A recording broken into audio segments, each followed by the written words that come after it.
Oke, kita Nah, ngobrolin bisnis di rantai usaha Nusantara lagi. Kemarin setelah kita membahas fenomena bisnis di bulan Ramadan yang udah berjalan kurang lebih 1 pekan ini, gimana kabar bisnisnya? Apakah sudah trennya turun atau baik-baik saja atau malah menanjak nih? Kayaknya yang banyak yang bisnis keringet dingin sih kayaknya.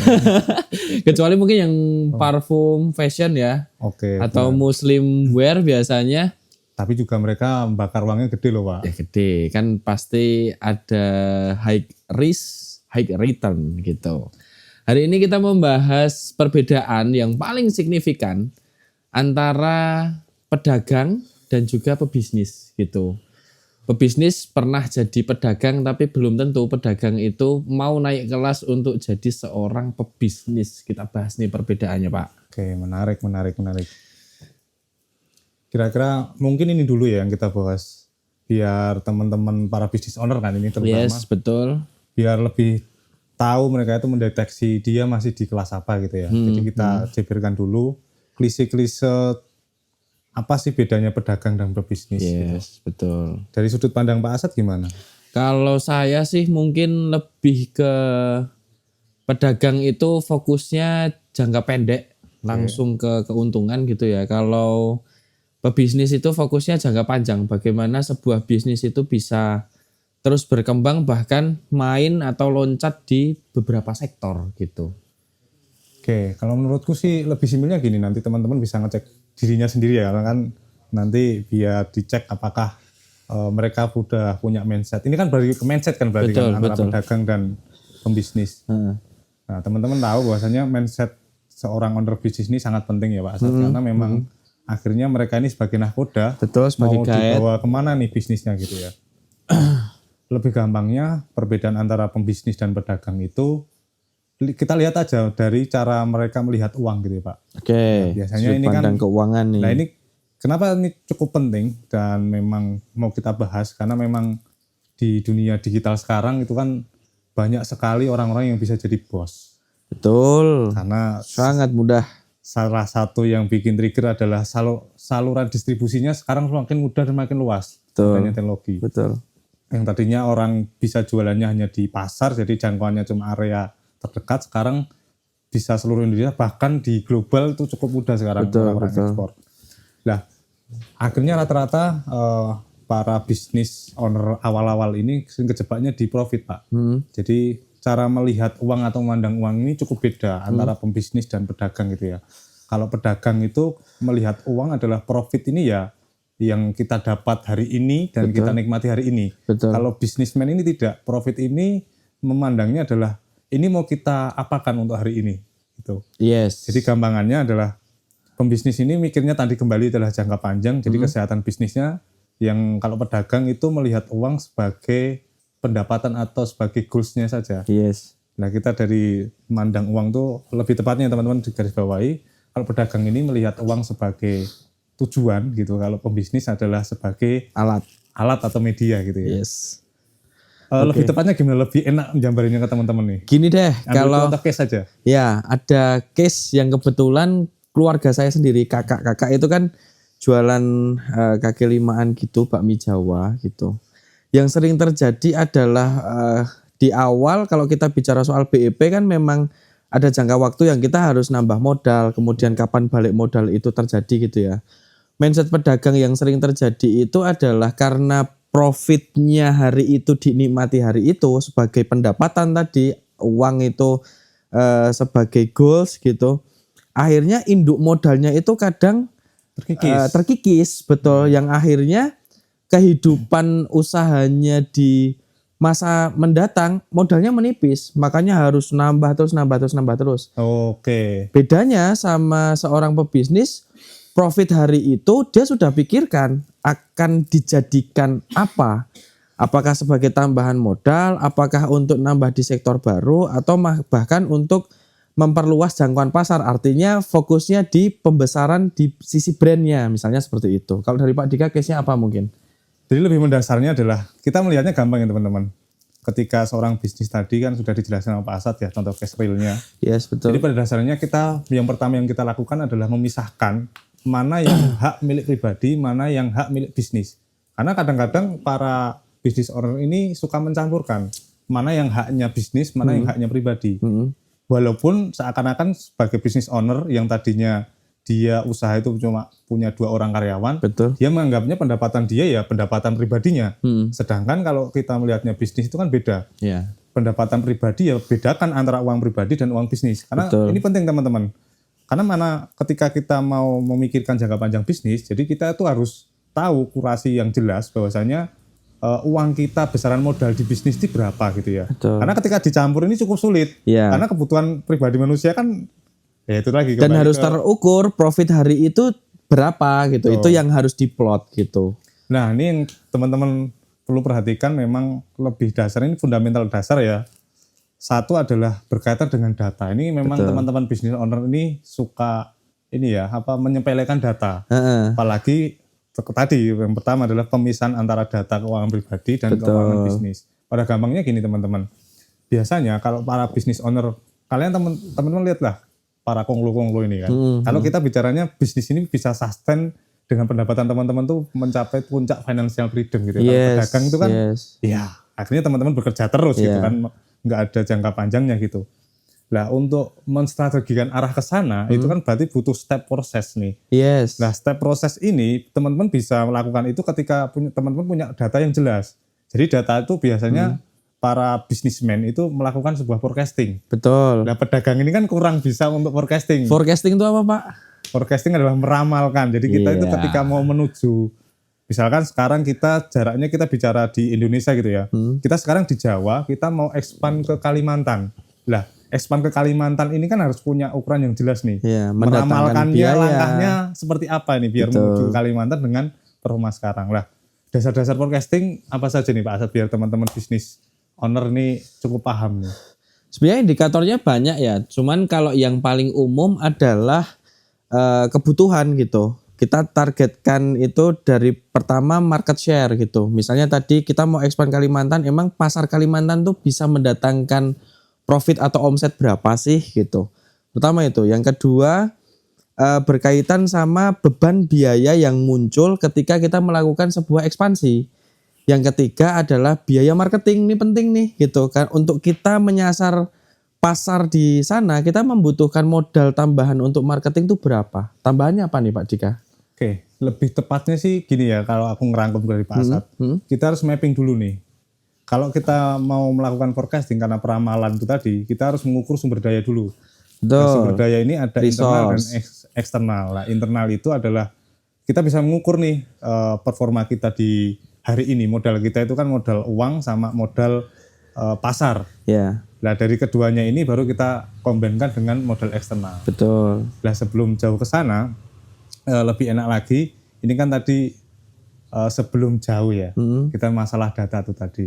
Sebenarnya kan kita harus beri gambar yang jelas pada business owner. Yes. Di posisi apa ketika kita harus membutuhkan data. Oke, ada indikator berarti di sana. Ada milestone-nya. Betul. Terus di kadang juga teman-teman pasti bingung nih cara pembagian untuk persentase pribadinya gimana, cara main bisnis nih gitu. Biasanya kan kalau pedagang ini satu tadi nggak punya data ya. Kalau bisnis owner ini kan biasanya pemisahan antara harta pribadi dan harta milik perusahaan. Biasanya mereka itu diikutkan gaji bulanan. Jadi beban pendapatannya atau untuk kebutuhan pribadinya itu dimasukkan jadi biaya tetap bulanan dari bisnisnya ini. Oke. Kurasi besarannya itu tergantung ya. Tapi kita melihatnya itu indikatornya biasanya uang. Biasanya kita bisa ambil contoh 0 sampai 10 juta, 10 sampai ratusan juta sampai miliaran sampai triliunan gitu ya. Nah ini berdasarkan tingkat dan indikator-indikator. Oke. Yang paling dasar nih kita bicara memecah dulu nih dari 0 sampai 10 juta, 10 sampai 100 sampai 1 M dulu. Ini kayak gimana biasanya gambarannya Pak Asad? Kalau kita melihat sebuah pertumbuhan itu tentu dari keadaan neraca keuangan ya. Kita bicara soal neraca keuangan atau cash flow gitu yang paling bisa menjadi kunci sebagai alarm kapan amannya kita itu bisa beranjak dari fase pertama. Dari 0 ke 10 tadi kemudian 10 ke 100 gitu. Itu jadi salah satu kunci dan bisa disebut data. Kalau tanpa itu saya yakin susah gitu, karena akhirnya profit itu akan menguap dengan gagasan, karena setiap owner itu pasti punya cita-cita, punya gagasan gitu, yang pengen bisnisnya seperti ini. Belum lagi nanti kalau kena gangguan dari kompetitor melakukan ini nih gitu, hanya profit ini nggak fokus gitu, padahal tujuan di awal untuk expand gitu. Mungkin seperti itu sih Pak. Oke, jadi lebih tepatnya gini ya teman-teman, lebih mendasar lagi bahwasanya tadi ini pemecahan ini cuma indikator awal aja ya teman-teman, dari 0 10 sampai 100 sampai 1M. Jadi memang yang paling sulit adalah mengendalikan kembali ke diri sendiri. Lah ini perbedaan antara pembisnis dan pedagang gitu ya. Fokusnya Iya, berarti ya. biasanya memang pedagang ini dia terlalu mengandalkan dirinya sendiri. One man show. Ya, masalah kedua sih itu, selain jangka panjang jangka pendek tadi. Karena kalau pembisnis ini mereka mikirnya bukan dirinya sendiri, tapi benar-benar murni bisnisnya. Makanya langkah pertama adalah pemisahan dulu teman-teman antara harta pribadi dan harta bisnis gitu ya. Nah, di sini kita harus mengukur dulu kembali teman-teman. Kalau kita bicara tentang diri sendiri atau kembali ke dirinya sendiri, ini kan yang perlu diukur adalah tingkat kebutuhan dan keinginan. Betul. Karena ini harus dibedakan ya. Betul. Belum tentu teman-teman ketika mendapatkan omset 10 juta, itu kebutuhannya adalah Mercy misalnya. Itu kan cuma keinginan gitu kan. Betul. Nah ini perlu diukur juga teman-teman, karena memang ini tadi kita cara melihat uang dulu. Jangan sampai kita melihat uang ini atau pendapatan ini sebagai tujuan kita, tapi tujuan kita itu adalah jangka panjang gitu tadi ya.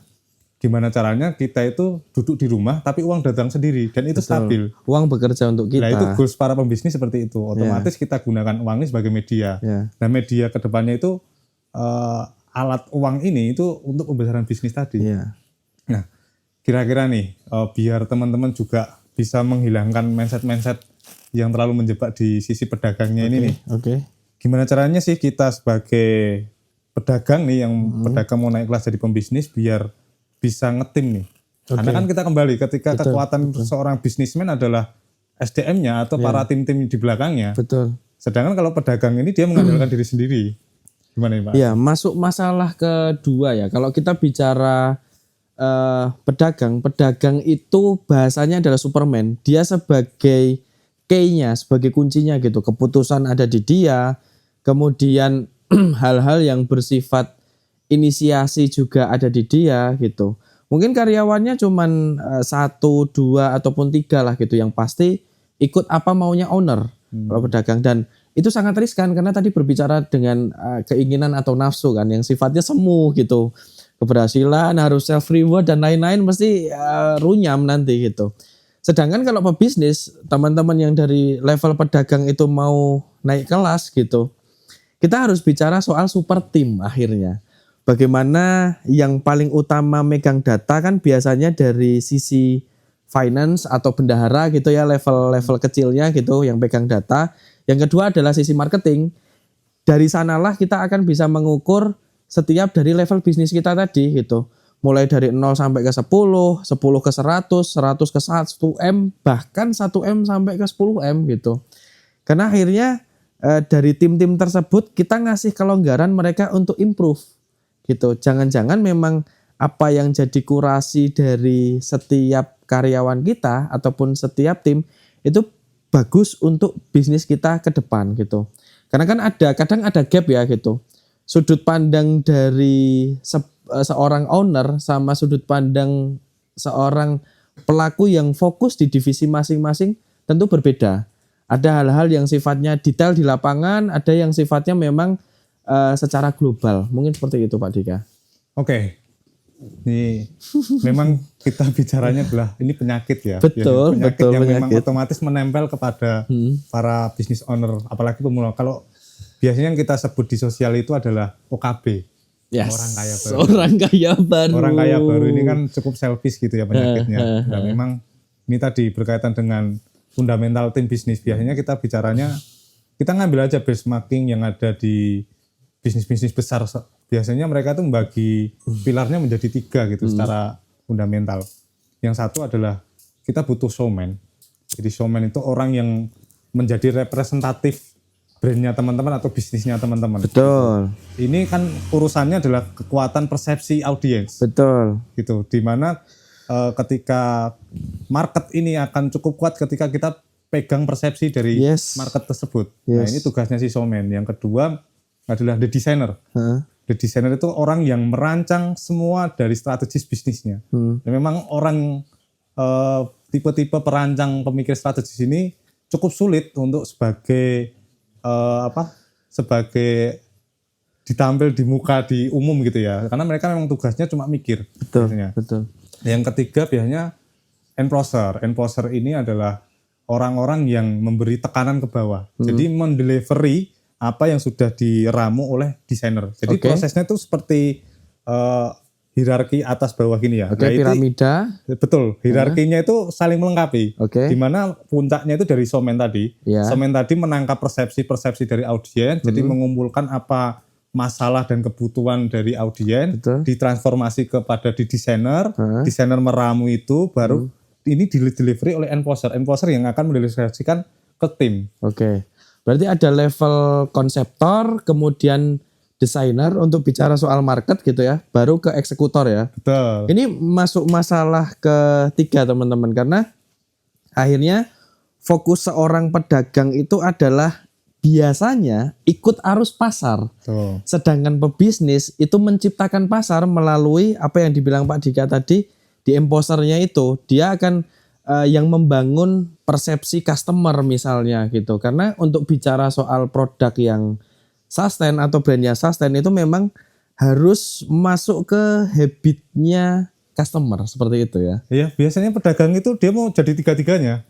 Dia mau jadi showman karena OKB tadi, pamer jadi wah saya punya uang dari 0 menjadi 100 juta lah itu kan. Dia mau menjadi showman tapi dia lupa kekuatan seorang showman ini memang kuatnya di persepsi dan persona. Nah, dari sini mereka juga merangkap jadi desainer. Apa-apa mau dipikirin sendiri.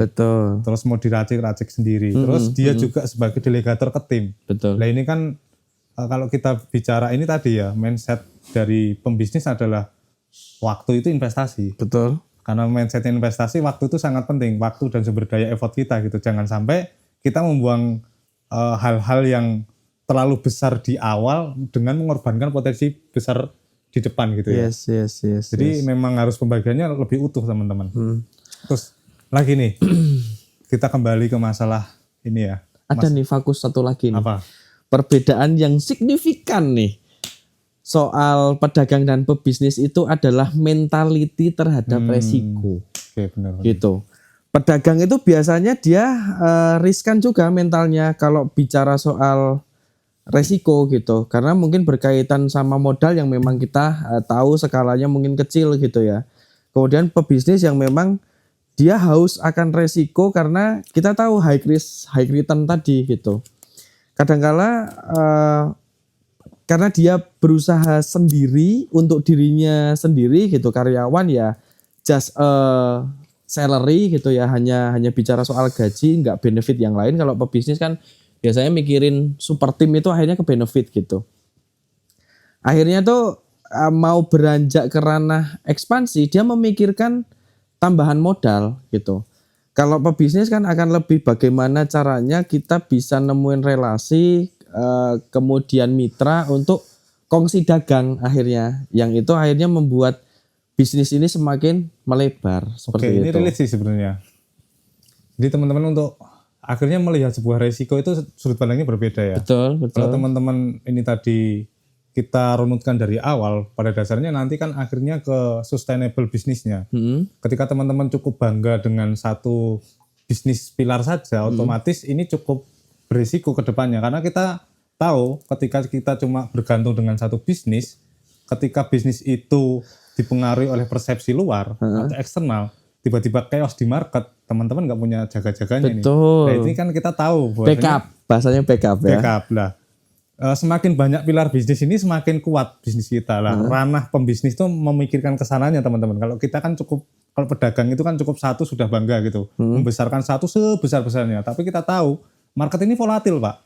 Tiba-tiba orang tadinya trennya permen, tiba-tiba beralih trennya jadi jus misalnya. Betul. Nah ini kan cukup volatil gitu ya. Iya, pergeseran perlu di mapping sih. Nah ini kembali ke penangkapan dari Pak Asa tadi, memang mindset yang sering menjebak para business owner ketika kita mau expand modal kita kurang. Oke.